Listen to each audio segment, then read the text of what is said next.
bertemu kembali dengan Kalinda. Apa kabar adik-adik? Selalu dalam keadaan sehat ya, semangat, dalam kondisi prima ya. Kalinda akan membawakan renungan pada minggu pagi hari ini. Itu terambil dari surat 1 Timotius 1 ayat yang ke-12 sampai 17. Ya adik-adik masih ingat ya Timotius itu siapa? Ya, pasti adik-adik tahu tokoh yang akan Kalinda bawakan dalam renungan pada minggu pagi hari ini. Tapi sebelumnya kita akan minta pertolongan Tuhan. Kita akan bersatu di dalam doa. Baik, mari kita satu dalam doa. Tuhan Allah Bapa kami, pemilik kehidupan kami, kami bersyukur dan berterima kasih Tuhan kepadamu atas penyertaan Tuhan dalam satu minggu kebelakang, sehingga kami pada minggu pagi hari ini boleh berkumpul bersama untuk mendengarkan sebagian daripada firman-Mu.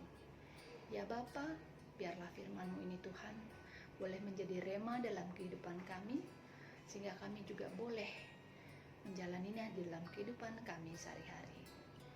Tuhan, kiranya Kau boleh urapi hamba-Mu yang akan membawakan renungan pada pagi hari ini.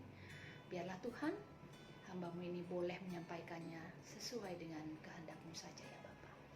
Terima kasih Bapa. Diamkan suara-suara di dalam hati kami sehingga kami boleh hanya berfokus dalam mendengarkan berita kebenaran ini ya Bapa. Di dalam nama anak-Mu Tuhan Yesus Kristus, Tuhan dan Juru Selamat kami yang hidup, kami sudah mengucapkan syukur kami dan doa kami kepada Bapa di surga. Amin. Baik adik-adik, kita akan membacakannya bersama-sama ya, dari surat 1 Timotius 1 ya, ayatnya yang ke-12 sampai dengan ke-17 yang demikian. Ucapan syukur atas kasih karunia Allah. Aku bersyukur kepada Dia yang menguatkan aku, yaitu Kristus Yesus Tuhan kita, karena Ia menganggap aku setia dan mempercayakan pelayanan ini kepadaku. Aku yang tadinya seorang penghujat dan seorang penganiaya dan seorang ganas, tetapi aku telah dikasihaninya, karena semuanya itu telah kulakukan tanpa pengetahuan, yaitu di luar iman. Malah kasih karunia Tuhan kita itu telah dikaruniakan dengan limpahnya kepadaku dengan iman dan kasih dalam Kristus Yesus. Perkataan ini benar dan patut diterima sepenuhnya. Kristus Yesus datang ke dunia untuk menyelamatkan orang berdosa, dan di antara mereka akulah yang paling berdosa. Tetapi justru karena itu aku dikasihani, agar dalam diriku ini sebagai orang yang paling berdosa, Yesus Kristus menunjukkan seluruh kesabarannya. Dengan demikian, aku menjadi contoh bagi mereka yang kemudian percaya kepadanya dan mendapat hidup yang kekal. Hormat dan kemuliaan sampai selama-lamanya bagi Raja segala zaman, Allah yang kekal, yang tak nampak, yang esa. Amin. Demikian firman Tuhan. Terpujilah Tuhan. Haleluya. Baik adik-adik, kita sudah membacanya kitab surat Timotius ini ya. Kalinda mau refresh lagi kitab Timotius ya adik-adik. Adik-adik pasti kenal Timotius itu siapa. Dalam kitab Perjanjian Lama. Iya adik-adik, benar. Timotius itu adalah salah satu kawan atau salah satu pembantu daripada Paulus dalam menyiarkan kebenaran firman Tuhan. Jadi Timotius itu membantu Paulus di jemaat Efesus adik-adik.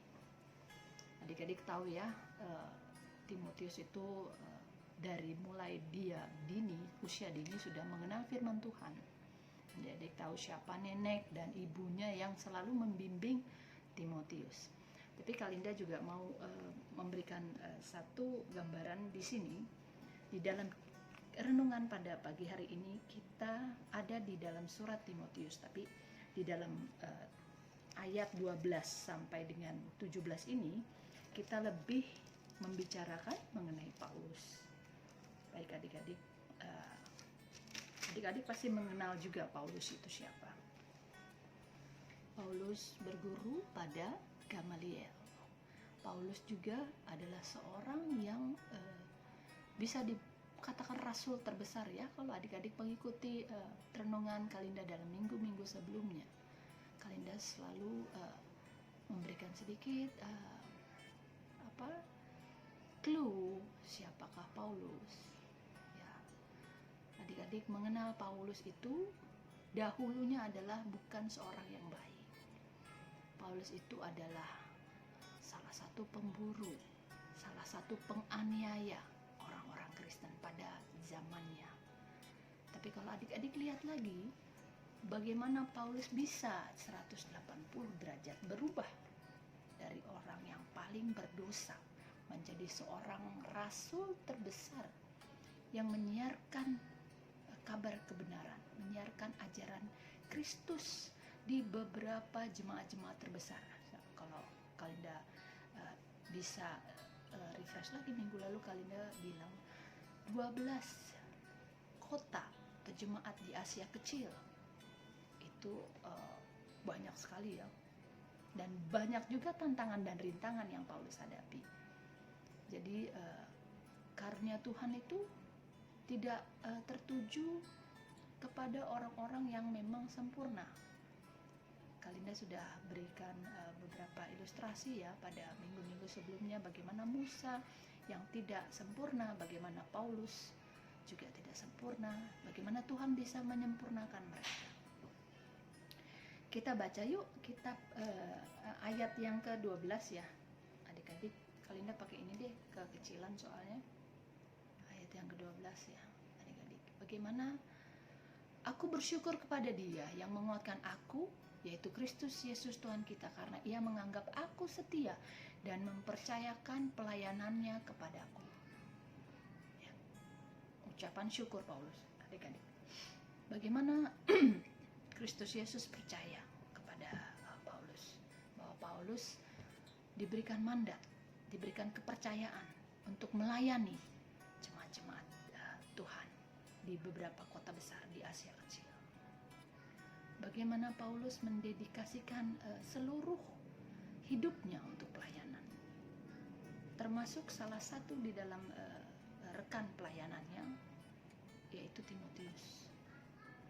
Timotius yang membantu Paulus di jemaat Efesus. Baik, kita lanjut ya. Setelah ucapan syukur dari Paulus, kita lanjut ke ayat yang ke-13. Aku tadinya seorang penghujat dan seorang penganiaya dan seorang ganas. Ya, Kalinda udah infokan sebelumnya kepada adik bagaimana sifat Paulus pada posisi Paulus sebelumnya, bagaimana Paulus memburu orang-orang Kristen, bagaimana di luar ketidaktahuannya masalah Kristus, sebelum dia mendapatkan satu mukjizat yang membuat dia berubah. Dikatakan di situ, Paulus tidak ragu-ragu mengakui siapa dirinya sebenarnya. Dia tidak menutupi rekor atau histori atau sejarah Paulus sebelumnya. Dia mengatakan sejujurnya. Bukan berarti Paulus meminta keringanan atas dosa atau meminta atau menyangkal. Tapi dia mengakui pengakuan dia bahwa dia tidak sempurna. Bagaimana dia dahulu. Jadi dia tidak menghapus jejak dia sebelumnya. Jadi Kalinda bisa mengerti di sini bahwa Paulus secara tidak langsung dia memberikan komitmen, pernyataan kepada orang-orang yang masih berbuat dosa, orang-orang yang masih tidak mau bertobat, bahwa Paulus pun bisa diampuni dosanya, bisa ditebus dengan pertobatannya. Dosa sebesar Paulus pun bisa Tuhan ampuni. Begitu adik-adik. Jadi Kalinda tidak bisa bilang kita selalu terkadang berbuat kesalahan, tapi Tuhan pasti mengampuni kita dengan catatan kita bertobat dan kita tidak mengulangi lagi Tuhan pasti mau mengampuni dosa kesalahan kita yang kita perbuat. Bahkan kadang-kadang yang kita sengaja, seperti kita suka jahilin adik, kita suka umpetin mainan adik dengan sengaja, tapi setelah itu menyesal, aduh kasihan adikku nangis gara-gara hal satu kesalahan yang kita buat. Ya, kesadaran itu diperlukan dan pertobatan itu juga diperlukan. Kita tidak selayaknya mengulangi hal tersebut.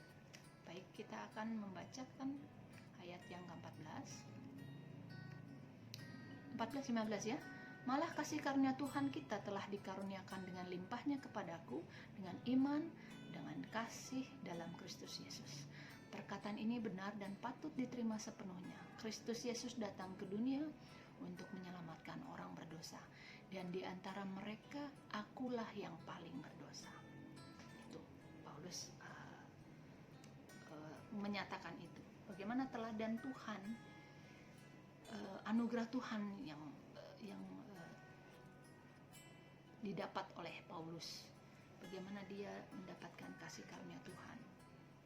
Bahkan saya sebagai orang yang berdosa pun diberikan pengampunan. Jadi Tuhan tuh maha pengampun adik-adik. Bayangin, aku di antara orang berdosa, akulah yang paling berdosa. Pernyataan, pengakuan dari seorang Paulus. Ya, kalau ditimbang-timbang dia sudah membantu Tuhan menyebarkan kabar Injil kebenaran. Kalau dipakai ilmu ekonomi ada untung rugi atau sebagainya, tapi tidak seperti itu. Tuhan tidak pernah mengukur dosa kamu besar, dosa kamu kecil. Tapi yang Tuhan minta adalah pengakuan dan pertobatan kita. Jadi bukan berarti masih dosanya kecil kok, aku ulangin lagi. Aku seperti ini kok, tidak seperti dosa yang seperti ini. Jangan ya adik-adik, kita tetap terus berbuat baik kepada orang-orang sekeliling kita, kepada kedua orang tua kita, kepada teman-teman kita, karena itu adalah salah satu dari ajaran Tuhan kita. Berbuat baik, mengasihi adik-adik, kakak, membantu orang tua, itu adalah salah satu juga ajaran Tuhan. Ya adik-adik, Kalinda ada ambil sedikit dari Matius. Sebentar ya, Matius. Di situ diterangkan bagaimana, Kalinda menyingkat aja ya, bagaimana bagaimana Tuhan di tengah-tengah mukjizat-mukjizat yang Tuhan lakukan. Ada satu ketika Tuhan makan bareng dengan pemungut cukai, dengan orang-orang berdosa. Bagaimana orang Farisi dan ahli-ahli Taurat pengen cari tahu bagaimana sih kelemahan atau bagaimana sih menjatuhkan Tuhan, bagaimana sih mencelakai dia. Dengan apa yang dia buat kita bisa cari celahnya. Tapi Tuhan, Kak Kalinda baca ya di sini di Matius 9 ayat yang ke-13. Jadi pergilah dan pelajarilah arti firman ini. Yang ku kehendaki ialah belas kasihan dan bukan persembahan.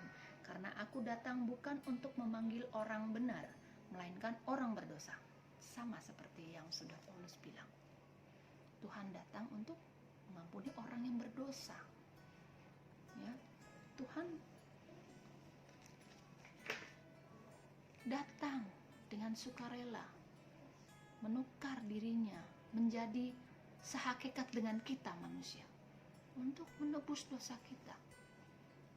Kalau kalian juga pelajari perjalanan Tuhan Yesus, bagaimana dia turun ke bumi untuk menjadi manusia agar ia bisa mati, agar ia dapat menebus dosa kita, dosa manusia. Adik-adik, dosa Kalinda, dosa kita semua. Bagaimana dia mau terjun langsung ke dalam dunia ini, padahal dia anaknya Allah, yang Tuhan kita, Allah yang esa, yang tidak akan pernah mati, Allah yang menguasai dunia, Allah yang ada dari awal sampai akhir dunia ini. Jadi itu adik-adik, ayat 14 sampai 15. Kalinda bacakan ayat 16 sampai dengan 17 yang terakhir adalah, tetapi justru karena itu aku dikasihani agar dalam diriku ini sebagai orang yang paling berdosa, Yesus Kristus menunjukkan seluruh kesabarannya. Dengan demikian aku menjadi contoh bagi mereka untuk kemudian percaya kepadanya dan mendapat hidup yang kekal. Hormat dan kemuliaan sampai selama-lamanya bagi Raja segala zaman, Allah yang kekal, yang tak nampak dan yang esa. Amin. Ya adik-adik, bagaimana justru orang-orang yang berdosa itu, justru orang-orang yang tidak sempurna itu yang diberikan anugerah, diberikan berkat oleh Tuhan. Bagaimana Paulus menerimanya itu? Bagaimana juga Paulus bisa berubah dan menyiarkan seluruh menyiarkan kabar kebenaran, Injil kebenaran Tuhan.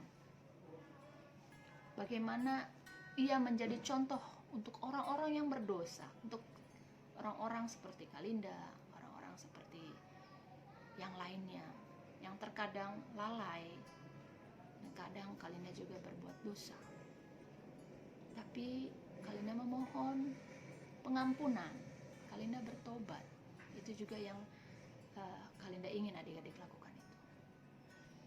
Tuhan pemilik dunia ini. Hormat dan kemuliaan untuk Tuhan selama-lamanya. Raja segala zaman, adik bisa paham ya. Raja segala zaman. Di situ dikatakan juga Allah yang esa. Ya, Paulus memuji Tuhan atas karunia Tuhan dan anugerah Tuhan.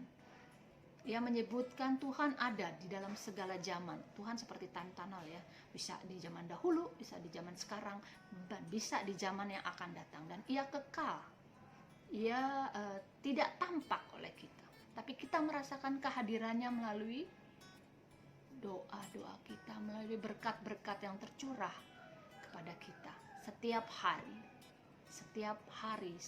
hari baru yang kita alami adik-adik. Ia esa dan ia hanya satu di dalam tiga pribadi ya, Allah yang esa, Allah Bapa, Allah Anak dan Roh Kudus ya adik-adik. Ada satu yang Kalinda juga mau sampaikan di dalam ini, bagaimana kita mau membantu nih adik-adik tahu ya, Pelkat PA mau merayakan hari ulang tahun mereka, Pelkat PA. Dahulu sebelum adik-adik PT pasti melalui PA dulu ya, melalui Persekutuan Anak dahulu. Kalinda punya contoh.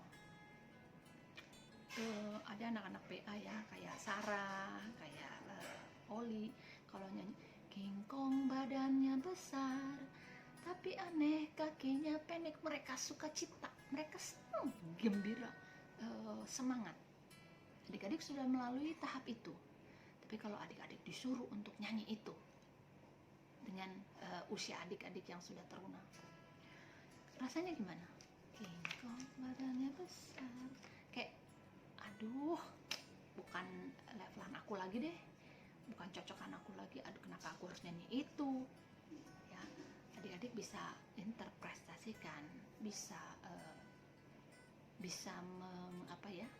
membawa hal itu sebagai apa? Adik-adik menjadi pembimbing adik-adik lainnya, karena adik-adik sudah melewati masa itu. Adik-adik bimbing mereka, sukacitanya mereka sukacita adik-adik. Nah, seperti juga nanti adik-adik GP, kalau disuruh ke PT lagi, aduh aku kan udah GP gitu ya, aku kan udah pemuda, masa disuruh seperti taruna lagi. Jadi yang Kalinda pengen adalah adik-adik menjadi pembimbing adik-adik, di bawah adik-adik, yaitu para anak-anak TK, SD, anak-anak kecil, anak-anak tanggung, sebelum mereka memasuki masa mereka taruna ya. Gitu aja kita akan mengakhiri ibadah kita ini. Yang Kalinda bisa sampaikan adalah Paulus sebagai pembimbing Timotius dan adik-adik sebagai pembimbing adik-adik PA. Nyatakanlah itu di dalam kasih adik-adik, dalam membimbing adik-adik PA. Ya, memang seperti itu levelnya ya, circle-nya. Ya, demikian yang Kalinda bisa sampaikan. Tetap semangat, tetap mengikuti renungan-renungan pada minggu-minggu yang akan datang oleh kakak-kakak lainnya. Kakak Linda akhiri, semoga adik-adik dapat memahami dan merenungkan dan membawa hal-hal ini di dalam kehidupan adik-adik sehari-hari. Shalom.